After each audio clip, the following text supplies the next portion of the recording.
एकोनाशीत्यधिकशतमध्याय। और्व और पितरों की बातचीत तथा और्व का अपनी क्रोधाग्नि को बड़वानल रूप से समुद्र में त्यागना।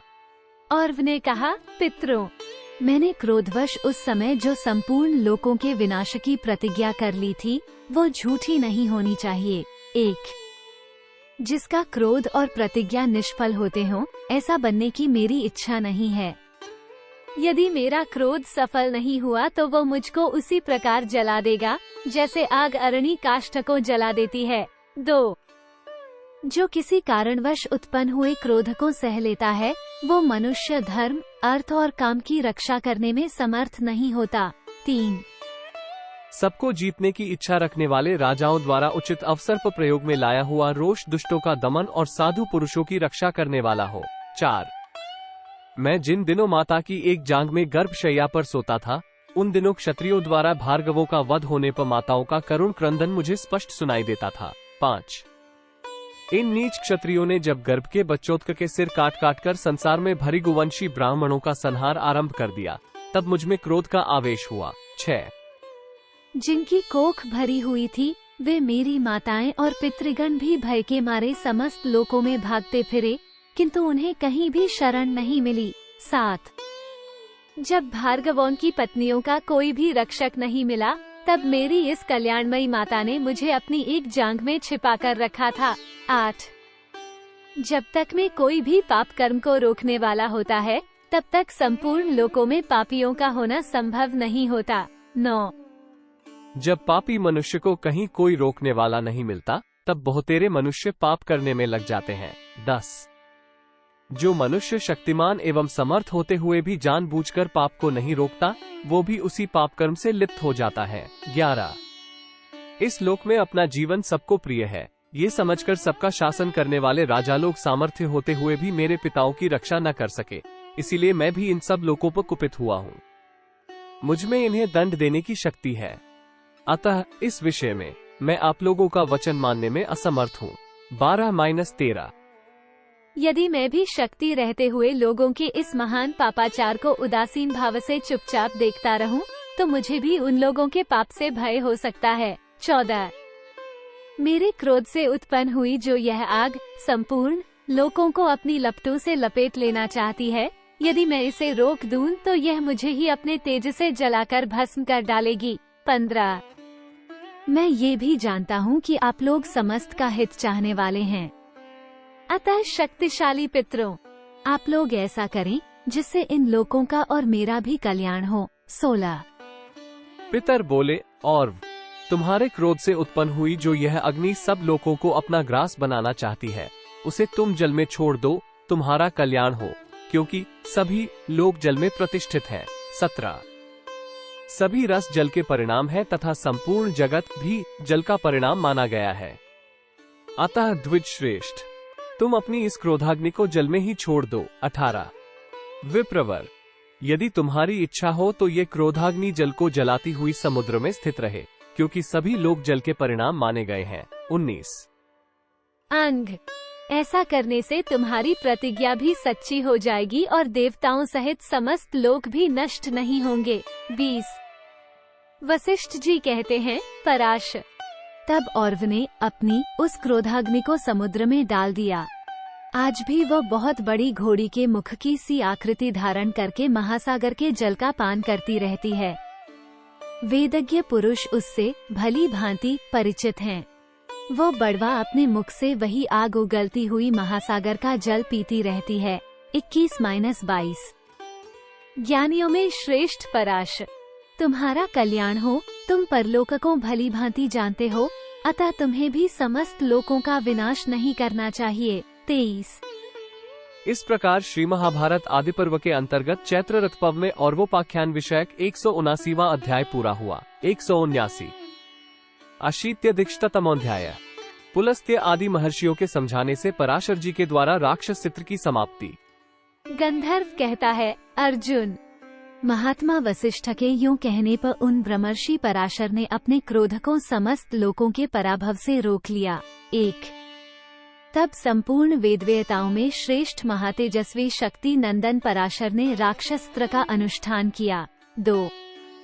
उस विस्तृत यज्ञ में अपने पिता शक्ति के वध का बार बार चिंतन करते हुए महामुनि पराशर ने राक्षस जाति के बूढ़ों तथा बालकों को भी जलाना आरंभ किया।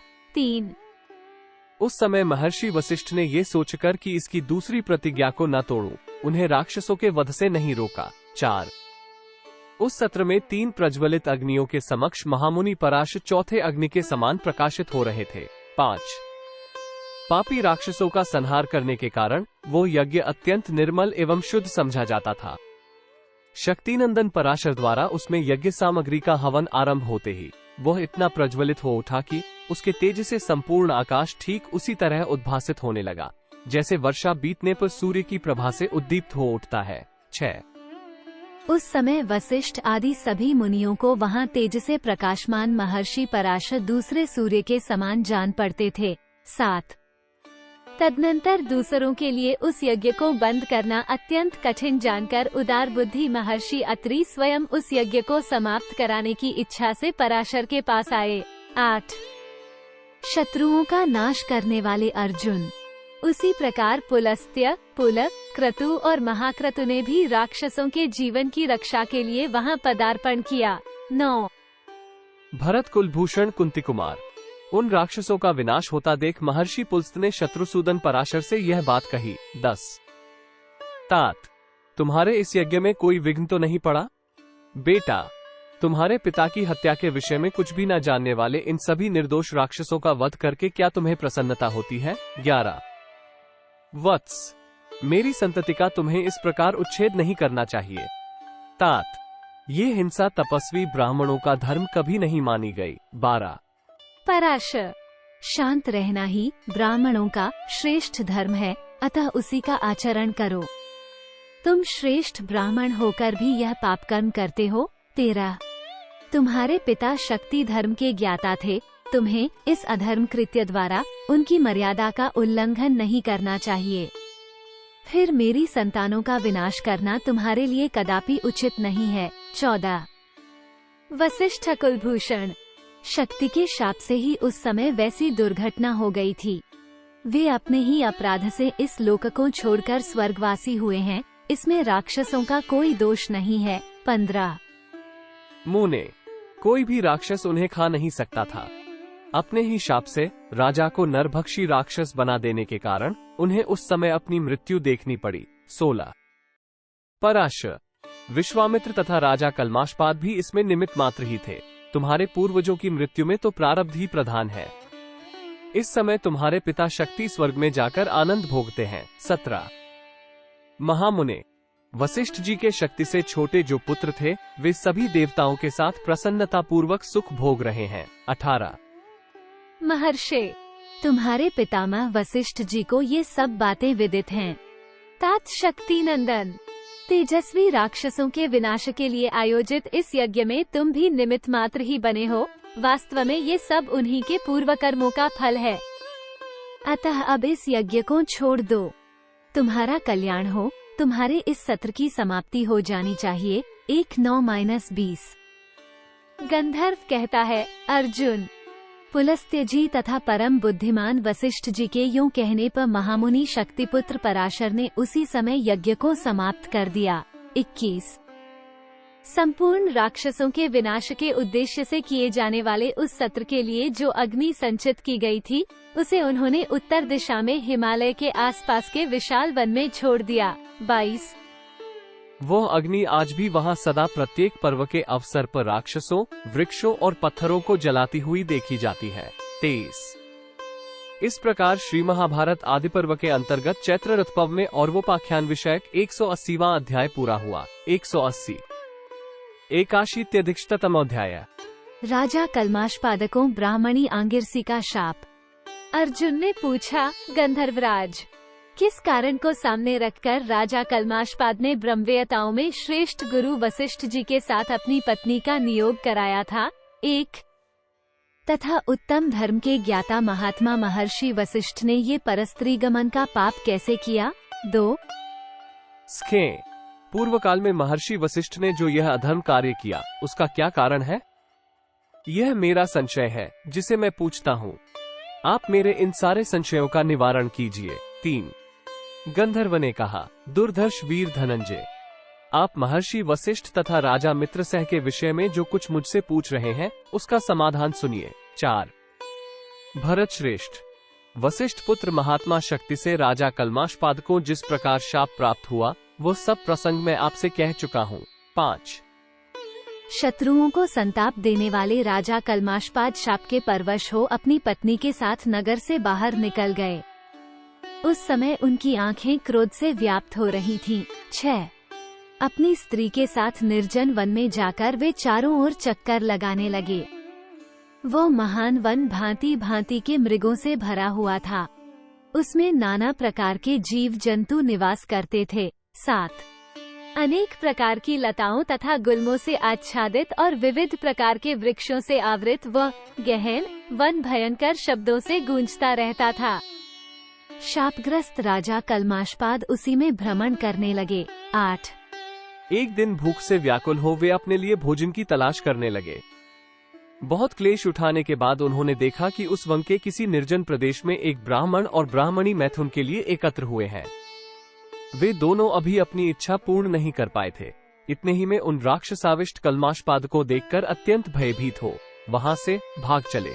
9-10 उन भागते हुए दंपतिमैन से ब्राह्मण को राजा ने बलपूर्वक पकड़ लिया। पति को राक्षस के हाथ में पड़ा देख ब्राह्मणी बोली, 11 राजन, मैं आपसे जो बात कहती हूँ उसे सुनिए। उत्तम व्रत का पालन करने वाले नरेश, आपका जन्म सूर्यवंश में हुआ है। आप संपूर्ण में विख्यात हैं। 12 आप सदा प्रमाद शून्य होकर धर्म में स्थित रहने वाले हैं। गुरुजनों की सेवा में सदा संलग्न रहते हैं। दुर्धर्ष वीर, यद्यपि आप इस समय शाप से ग्रस्त हैं, तो भी आपको पाप कर्म नहीं करना चाहिए। 13 मेरा ऋतुकाल प्राप्त है, मैं पति के कष्ट से दुख पा रही हूँ। मैं संतान की इच्छा से पति के समीप आई थी और उनसे मिलकर अभी अपनी इच्छा पूर्ण नहीं कर पाई हूँ। नृपश्रेष्ठ, ऐसी दशा में आप मुझ पर प्रसन्न होइए और मेरे इन पतिदेवता को छोड़ दीजिए। 14 इस प्रकार ब्राह्मणी करुण विलाप करती हुई याचना कर रही थी, तो भी जैसे व्याघ्र मनचाहे मृग को मारकर खा जाता है, उसी प्रकार राजा ने अत्यंत निर्दयी की भांति ब्राह्मणी के पति को खा लिया। उस समय क्रोध से पीड़ित हुई ब्राह्मणी के नेत्रों से धरती पर आंसुओं की जो बूंदें गिरी, वे सब प्रज्वलित अग्नि बन गईं। उस अग्नि ने उस स्थान को जलाकर भस्म कर दिया। तदनंतर पति के वियोग से व्यथित एवं शोक संतप्त ब्राह्मणी ने रोष में भरकर राजर्षि कल्माशपाद को शाप दिया, ओ नीच, मेरी पति विषय कामना अभी पूर्ण नहीं हो पाई थी, तभी तूने अत्यंत क्रूर की भांति मेरे देखते देखते आज मेरे महायशस्वी प्रियतम पति को अपना ग्रास बना लिया है।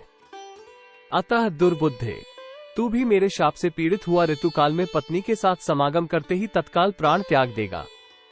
जिन महर्षि वशिष्ठ के पुत्रों का तुमने संहार किया है, उन्हीं से समागम करके तेरी पत्नी पुत्र पैदा करेगी। नृपाधम, वही पुत्र तेरा वंश चलाने वाला होगा। 15-21 इस प्रकार राजा को शाप देकर वो सती साध्वी आंगिरी राजा कल्माशपाद के समीप ही प्रज्वलित अग्नि में प्रवेश कर गई। 22 शत्रुसूदन अर्जुन, महाभाग वशिष्ठ जी अपनी बड़ी भारी तपस्या तथा ज्ञानयोग के प्रभाव से ये सब बातें जानते थे। 23 दीर्घ काल के पश्चात वे राजर्षि जब शाप से मुक्त हुए, तब ऋतुकाल में अपनी पत्नी के पास गए, परंतु उनकी रानी मदयंती ने उन्हें उक्त शाप की याद दिलाकर रोक दिया। 24 राजा कल्माशपाद काम से मोहित हो रहे थे, इसलिए उन्हें शाप का स्मरण नहीं रहा। महारानी मदयंती की बात सुनकर वे नृपश्रेष्ठ बड़े संभ्रम घबराहट में पड़ गए। 25 उस शाप को बार बार याद करके उन्हें बड़ा संताप हुआ। नृपश्रेष्ठ, इसी कारण शाप दोष से युक्त राजा कल्माशपाद ने महर्षि वशिष्ठ का अपनी पत्नी के साथ नियोग कराया। 26 इस प्रकार श्री महाभारत आदि पर्व के अंतर्गत चैत्र रथपर्व में वशिष्ठ पाख्यान विषयक 181वां अध्याय पूरा हुआ। 181 द्वेशीत्यधिष्ठतम अध्याय। पांडवों का धौम्य को अपना पुरोहित बनाना।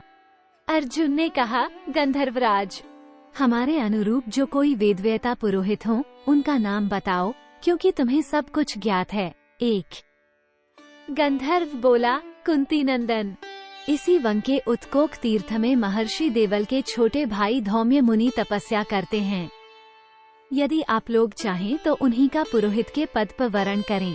2 वैशंपायन जी कहते हैं, तब अर्जुन ने बहुत प्रसन्न होकर गंधर्व को विधि पूर्वक आग्नेयास्त्र प्रदान किया और यह बात कही। 3 गंधर्व प्रवर, तुमने जो घोड़े दिए हैं वे अभी तुम्हारे ही पास रहें। आवश्यकता के समय हम तुमसे ले लेंगे, तुम्हारा कल्याण हो। अर्जुन की यह बात पूरी होने पर गंधर्वराज और पांडवों ने एक दूसरे का बड़ा सत्कार किया। फिर पांडवगण गंगा के रमणीय तट से अपनी इच्छा के अनुसार चल दिए। 4-5 जन्मेजय, तदनंतर उत्कोक तीर्थ में धौम्य के आश्रम पर जाकर पांडवों ने धौम्य का पौरोहित्य कर्म के लिए वरण किया। 6 संपूर्ण वेदों के विद्वानों में श्रेष्ठ धौम्य ने जंगली फल मूल अर्पण करके तथा पुरोहिती के लिए स्वीकृति देकर उन सबका सत्कार किया। 7 पांडवों ने उन ब्राह्मण देवता को पुरोहित बनाकर यह भली भांति विश्वास कर लिया कि हमें अपना राज्य और धन अब मिले हुए के ही समान है। साथ ही उन्हें ये भी भरोसा हो गया कि स्वयंवर में द्रौपदी हमें मिल जाएगी। 8 उन गुरु एवं पुरोहित के साथ हो जाने से उस समय भरतवंशियों में श्रेष्ठ पांडवों ने अपने आप को सनात सा समझा। 9 उदार बुद्धि धौम्य वेदार्थ के तत्वज्ञ थे, वे पांडवों के गुरु हुए। उन धर्मज्ञ मुनि ने धर्मज्ञ कुंती कुमारों को अपना यजमान बना लिया। 10 धौम्य को भी यह विश्वास हो गया कि ये बुद्धि, वीर्य, बल और उत्साह से युक्त देवोपम वीर संगठित होकर स्वधर्म के अनुसार अपना राज्य अवश्य प्राप्त कर लेंगे। 11 धौम्य ने पांडवों के लिए स्वस्तिवाचन किया। तदनंतर उन नरश्रेष्ठ पांडवों ने एक साथ द्रौपदी के स्वयंवर में जाने का निश्चय किया। 12 इस प्रकार श्री महाभारत आदि पर्व के अंतर्गत चैत्र रथ पर्व में धौम्य को पुरोहित बनाने से संबंध रखने वाला 182वां अध्याय पूरा हुआ। 182